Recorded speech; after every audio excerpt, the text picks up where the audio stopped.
Fala, pessoal. Pessoal, devido aos comentários de alguns cristãos amonistas, né, tem gente até me chamando de herege aí, eu vou fazer um vídeo aqui para vocês para explicar um pouquinho a questão da lei.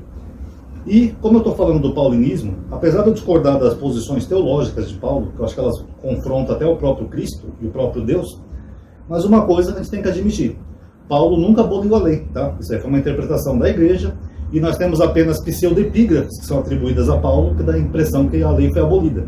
Mas ali não é nem de autoria de Paulo, tá? São pseudoepígrafes. Das 14 cartas, acho que é 13 ou 14 atribuídas a Paulo, só 7 são consideradas autênticas, tá? Do mesmo autor, tá? Quem quiser só pesquisar aí no Google, vocês vão ver. É Gálatas, Coríntios, uma das Tessalonicenses, é Romanos, etc, etc, etc. Então tem cartas ali que nem Tito, Timóteo, que não são de Paulo, tá? Mas enfim, vamos entender o seguinte. O que é a lei? A lei, apesar de a Torá não ser lei, né, sem instrução, ela é como se fosse um código penal. O que é um código penal? É um código de leis, que se você violar alguma lei, você vai ser penalizado. Daí vem o termo, código penal. Você vai ter uma punição, uma prisão, uma cadeia, alguma coisa. Então a lei é como se fosse um código penal, só que divino, de Deus. E o pecado é como se fosse um crime. Porque quando alguém transgride a lei, essa pessoa é um criminoso. Por exemplo, digamos que eu saia de casa e vou roubar um banco. Eu estou cometendo um crime? Estou cometendo um crime. Por quê? Porque o Código Penal me proíbe de fazer isso. Então eu vou ser penalizado. Eu vou ter uma punição porque eu roubei um banco. Vou ser preso. A mesma coisa na questão da lei. Se eu violar a lei, eu vou estar cometendo um pecado. Então, eu estaria violando a lei e eu seria penalizado por Deus. Porque eu estaria pecando. Agora, no entendimento dos cristãos, baseado na interpretação deles de Paulo, isso aqui foi abolido. Pode ver nos comentários do último vídeo, é assim que eles entendem, a lei foi abolida. Então, se a lei foi abolida, o pecado não existe mais. Por exemplo, vamos supor que no Brasil, o presidente lá, o Lula, ele anule o Código Penal. Lembrando que é só um exemplo hipotético, tá, pessoal? A partir de hoje, o Código Penal não vale mais nada. Pronto. Lula aboliu o Código Penal. Nesse mesmo exemplo, se eu for roubar um banco, eu estaria cometendo algum crime? Não, porque se não tem um Código Penal, se não tem uma tipificação legal, eu não cometi crime nenhum. Eu posso roubar um banco, eu posso matar, posso, sei lá, usar droga à vontade, posso fazer o que eu quiser porque não tem o Código Penal. A mesma coisa na lei de Deus. Se no entendimento desses cristãos a lei foi abolida, então não existe pecado. Porque o que vai tipificar o pecado?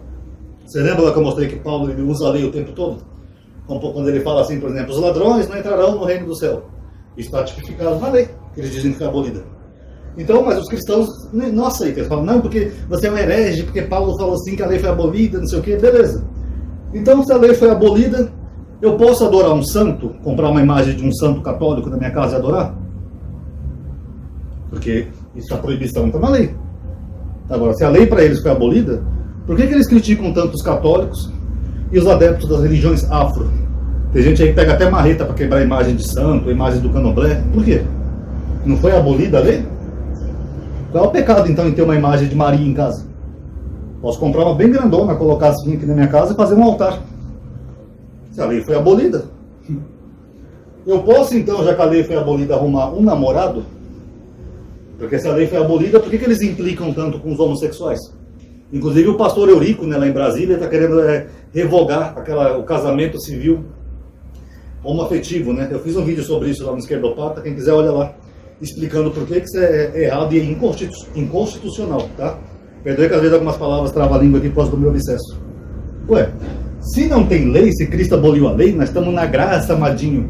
Por que eles implicam então com jovens homossexuais, se essa proibição, segundo eles mesmos, está na lei? Complicado, né? Se a lei foi abolida, então, eu posso consultar os mortos? Eu não estou falando de espiritismo, estou falando conforme eu já expliquei aqui para vocês em Deuteronômio 28, que Deus fala, não consultará os mortos. Eu posso então ir no cemitério e consultar os mortos? Porque se a lei foi abolida, então como é que eles conseguem colocar pecado em tudo, os cristãos? Se os cristãos fossem seguir esse entendimento de que a lei foi abolida, a religião cristã ela era para não ter pecado nenhum. Nada era para ser pecado. Por exemplo, Paulo lá em Coríntios, o que ele faz? Ele está julgando um jovem que dormiu com a mulher de seu pai. Por que Paulo está julgando isso se a lei foi abolida? Ele está expulsando um jovem, eu fiz até um short sobre isso. Ele está expulsando um jovem, que ele não fala entregar para Satanás, porque o jovem cometeu um pecado da lei que, segundo ele mesmo, foi abolida. Curioso, né, pessoal, isso? Muito curioso, quer dizer que você aboliu a lei, mas é o mesmo que nesse exemplo aqui, ó. Vou abolir o Código Penal, mas eu vou continuar prendendo as pessoas por crimes? Como que eu vou prender as pessoas por crimes se o Código Penal foi abolido? Complicado, né? Então, já que eu estou falando de paulinismo, eu já criei até uma nova playlist aqui, tá? A playlist chama-se Quem Disse que a Lei Foi Abolida, tá? Que eu vou pegar esses versículos que as pessoas ficam isolando e vou mostrar que realmente Paulo não aboliu a lei nenhuma. Ele tinha até uma teologia própria, aquilo que ele chamava de meio evangelho, mas ele não aboliu a lei, tá, pessoal? Até porque uma moça aí comentou também no vídeo que Paulo veio pregar para os gentios, amadinho. Então os gentios não tinham que seguir a lei. Gentio em hebraico, pessoal, é goim. Não sei se eu vou conseguir escrever. Goim. Tá mal escrito, mas é assim mesmo, tá? Eu não estou escrevendo direito. Gentio em hebraico, goim, esse termo, ele significa nações, povos, nações e povos, tá? Mas só que esse termo, ele é sempre aplicado na Bíblia hebraica, ou mesmo no Talmud, ele nunca é aplicado ao não-judeu. Ele sempre é aplicado ao judeu da diáspora. E quem é o judeu da diáspora? Aquele judeu que foi para a Babilônia, foi para outros lugares, e que Deus queria que eles retornassem. Muitos desses judeus assimilavam a cultura da época, às vezes até a crença religiosa dos países que eles habitavam. Então Paulo, quando você vê, por exemplo, tanto nas cartas dele quanto no livro de Atos, onde é que Paulo ia pregar, pessoal? Ele ia pregar nesses lugares aqui, ó. Podem ver aí no livro de Atos. Então esse termo aqui não é o não judeu, como as pessoas pensam. Ah não, Ronaldo, Paulo pregava para o gentio. Eu digo não. Gentio aqui é o judeu da diáspora. Jesus nasceu aonde, pessoal? Na Galileia. Como que é chamada Galileia na Bíblia, segundo... Eu não sei se é Lucas ou Marcos, perdoe, mas um dos dois falou assim. Era a Galileia dos gentios. Jesus era gentio, pessoal? Jesus era um não judeu? Mas ali onde ele morava era chamada Galileia dos gentios. É o mesmo termo, goim. Só que em grego é o equivalente, tá? Não vou lembrar de cabeça aqui agora. Acho que é etnos, se não estou enganado. Mas Jesus era da Galileia dos gentios. Então o gentio que está lá no Novo Testamento não é você. O gentio ali era o judeu da diáspora. Tanto que Paulo estava sempre onde? Nas sinagogas, atrás dos judeus. Quando Paulo fala, por exemplo, assim, vocês são ramos enxertados na oliveira. Ah, tá vendo, amadinho? É o não judeu que é enxertado na oliveira. Mas só que ele fala que aqueles ramos enxertados é porque eles foram quebrados. Então se o ramo foi quebrado da oliveira, é porque o ramo é da própria oliveira. Por exemplo, o judeu, Israel é a oliveira. O judeu que foi para a diáspora, para outros países, passa a luz. Vocês acham que é fácil? Fazer vídeo aqui é complicado. Israel é a oliveira. Então o judeu que foi para a diáspora, para outros países, ele é o ramo quebrado. E esse ramo quebrado seria enxertado novamente na oliveira. E por mais que eu discorde da teologia de Paulo, numa coisa ele tinha razão, porque ele estava cumprindo uma coisa que Cristo determinou. O que Cristo falou? Eu vim somente para as ovelhas perdidas da casa de Israel. Então é esse público aqui dos apóstolos estavam pregando. As ovelhas perdidas. Então era esse público que Paulo e os outros apóstolos pregavam. Por isso que eles estavam sempre pregando em sinagogas.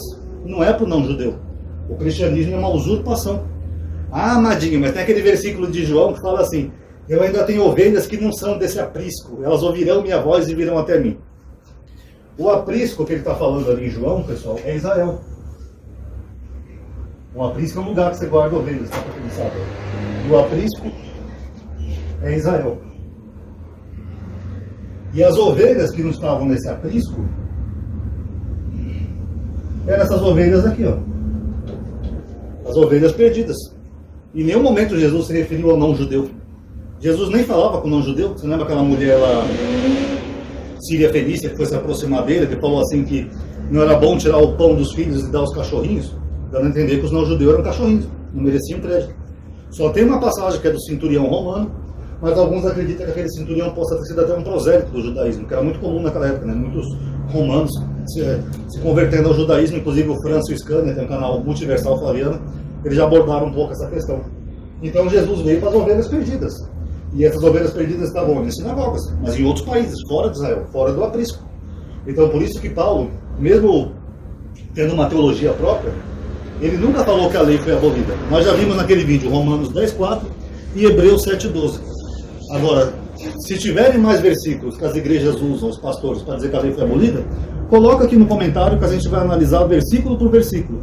Apesar de eu já ter um vídeo antigo aqui no canal, mas não vou lembrar o nome dele, tá? Mas enfim, nós vamos analisar versículo por versículo. Será mesmo que Paulo falou que a lei foi abolida? Porque é até ridículo isso, né, pessoal? Porque Deus dá uma lei. Eles acreditam nesse Deus. Deus levanta profetas para fazer o povo seguir essa lei. Eles acreditam nos profetas. Deus levantou o seu filho, que falou que não veio abolir lei nenhuma. Veio cumprir e falou que quem ensinasse errado seria o menor no reino dos céus. Aí eles acreditam que a lei foi abolida, e quem ensina o oposto do que Jesus falou, eles falam que é herege. Então, se a lei foi abolida, amiguinhos, quem acredita nessa bobagem, então não critica mais o gay, não critica mais o católico, não critica mais o macumbeiro. Se não tem lei, não tem crime. Como é que fica então? Por que vocês atacam tantos outros, chamam os outros de pecadores? Como que vai ser um pecador se não tem lei? A própria epístola de João fala assim, numa das epístolas dele: pecado é a transgressão da lei. Fora o termo iniquidade, né, pessoal, que eu já expliquei aqui 500 vezes, que em grego é anomia. Ó, é a negação nomia. É quem nega a lei ou vive sem lei. É o mesmo termo que é aplicado lá para Antíoco Epífane, que os cristãos acham que é o anticristo, em Daniel 7. Esse homem mudará os tempos e a lei. Anomia. E é o mesmo termo aplicado, inclusive, por Paulo, quando ele fala do homem da iniquidade. Então vocês acreditam mesmo que Paulo está falando que vai vir um homem da iniquidade? E o mesmo Paulo aboliu a lei? Aí não dá, né, pessoal? Isso seria uma coisa bem ridícula até, né? E só para finalizar o vídeo, as pessoas me perguntam assim: Ronaldo, então os adventistas estão certos? Nós devemos seguir a lei? Eu digo não. Porque a lei não era para o não-judeu. A lei Deus deu para o povo judeu.